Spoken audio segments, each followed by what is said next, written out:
couple of $1 million, and all they ask in return is that some very well-known and prestigious individuals be added to your board of directors, the answer in many cases is yes, we'd be honored to have these people on our board of directors.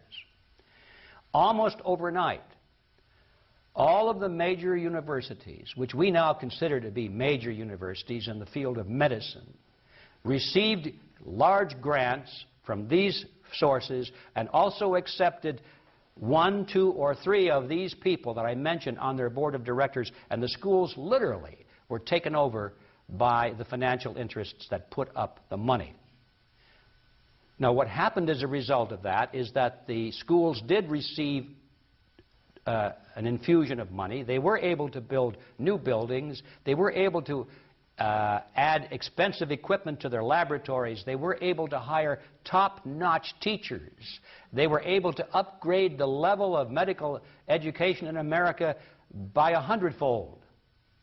But at the same time as doing that, they skewed the whole thing in the direction of pharmaceutical drugs. That was the efficiency in philanthropy.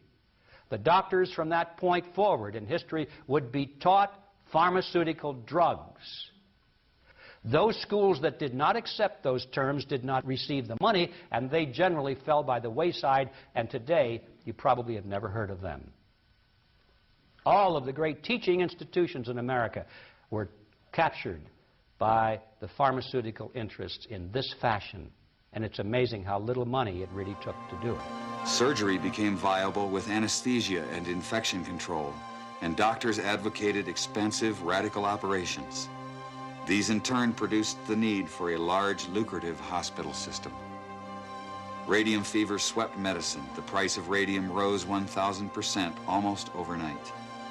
Another costly technological industry entered the hospital system. A drug industry grew out of the booming patent medicine business. The doctors changed educational standards and licensing regulations to exclude the empirics. Soon, only AMA-approved doctors could legally practice medicine. In a brief 20 years, the AMA came to dominate medical practice. Organized Medicine launched a media campaign to associate the empirics with quacks. The code word for competition was quackery. So now, the average doctor goes through school, he gets a great education, he has to be really smart to get through it, he learns all about drugs, he doesn't know too much about basic nutrition.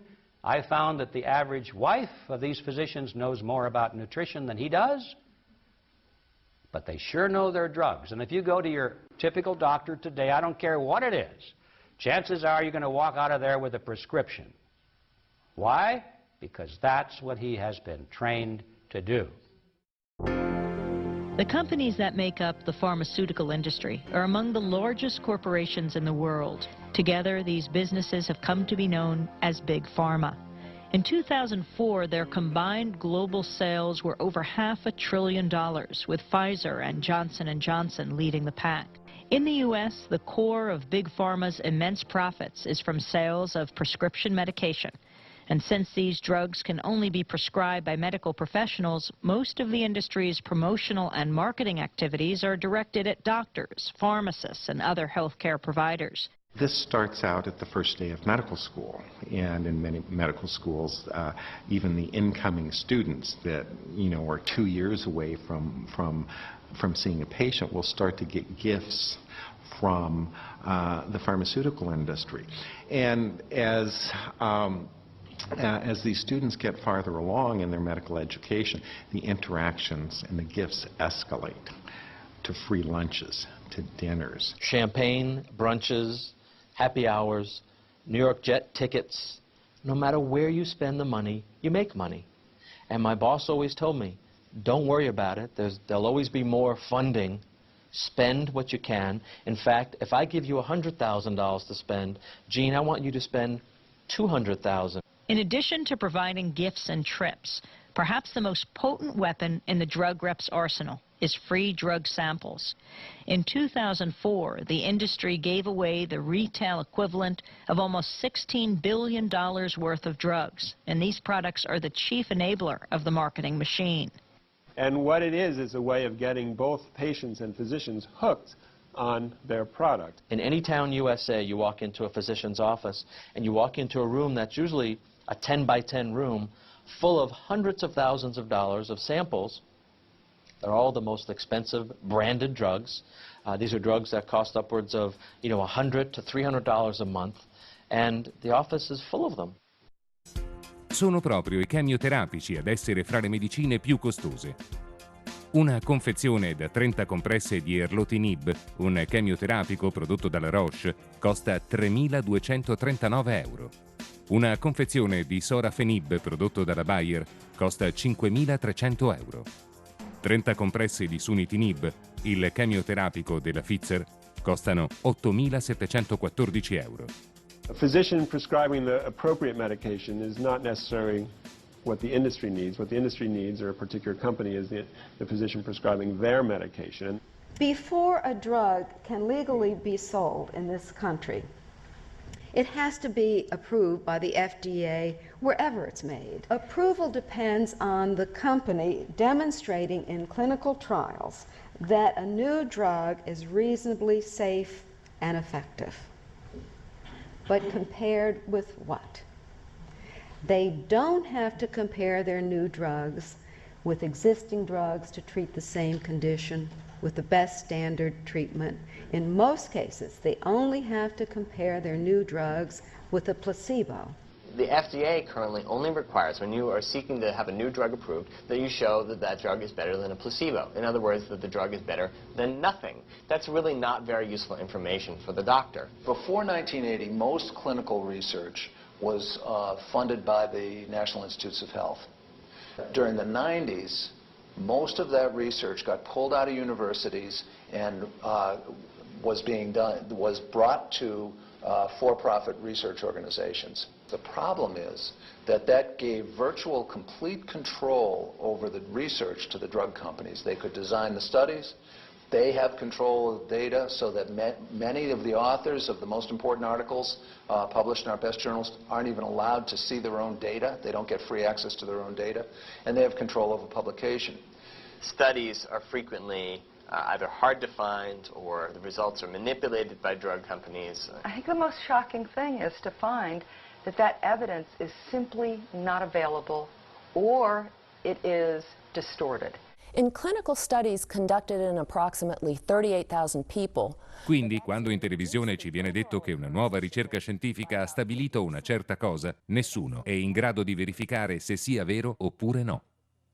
When drug companies set the research agenda, do the research and design the research, have tremendous influence over the people who get to write it up, and in fact have tremendous influence over the journals that publish it, because they're very, very beholden to drug companies for their own financial well-being. More than half of the budget of the division of the FDA that approves new drugs and oversees drug safety is funded by the drug companies. 90% of the clinical studies are funded by the drug companies. 59% of the experts who write the clinical guidelines have an active financial relationship with the drug that's being considered in the process. Quindi l'industria farmaceutica, prima di tutto, ha preso il controllo del sistema medico universitario. Poi ha istituito l'Associazione Medici Americani, che da allora sono gli unici autorizzati a praticare legalmente. In seguito si è impadronita dell'intero processo di sperimentazione delle medicine. Dopodiché influenza pesantemente le pubblicazioni accademiche che promuovono queste medicine. Ed infine controlla l'ente federale che di quelle medicine dovrebbe garantire la sicurezza e la non tossicità. All'estremo opposto ci sono i cittadini malati e nel mezzo stanno i dottori che devono curarli e che possono basarsi esclusivamente su informazioni generate e controllate dalle industrie farmaceutiche che nessuno ha più la possibilità di verificare. In questa esasperata ricerca del monopolio totale dell'informazione, nemmeno Internet è stato trascurato. There are a number of groups on the internet that look like these bona fide, disinterested patient groups that would only want the best thing that's right for them, and you come to find out that they're 100% funded by a drug company. Ma tutto questo, evidentemente, all'industria farmaceutica non bastava ancora. In recent years, Big Pharma has pushed its way into the traditional doctor-patient relationship and found a new way to increase sales by targeting patients directly and independently, largely through television advertising. Do you know about the purple pill called Nexium? I know. Gardasil is the only cervical cancer vaccine that helps protect against 4 types of HPV. 2 types that cause... E ora che la lista obbligatoria degli effetti collaterali è ormai più lunga dei pregi delle medicine, gli aspetti negativi vengono messi direttamente in bocca ai protagonisti dello spot, che li presentano con lo stesso tono gioioso e accattivante delle qualità da decantare. Side effects include pain, swelling, itching and redness at the injection site, fever, nausea, dizziness, vomiting and fainting. In questo modo si confondono definitivamente le acque per un pubblico disattento e impreparato su un aspetto che già veniva presentato in modo ambiguo e altamente irresponsabile. Gardasil. Last year, between 3 and 5 billion prescriptions were written in the US alone. And for all of its many miracles and heroism, the pharmaceutical fantasy has also left disaster in its wake. The tragedies of drug side effects are being exposed daily. Prozac, Vioxx, Celebrex, Baycol, Lariam, and Zoloft, just to name a few, are deeply uncomfortable reminders that secrecy and sales have often circumvented safety. And what I found after analyzing government databases and peer-reviewed journal articles, I found that 784,000 people are dying annually, prematurely, due to modern medicine intervention. There's 122,000 people that die every year from known side effects to prescription medications. The drug industry is the most successful global industry in the world. What they don't want you to do is get better, because if you get better, their market's gone.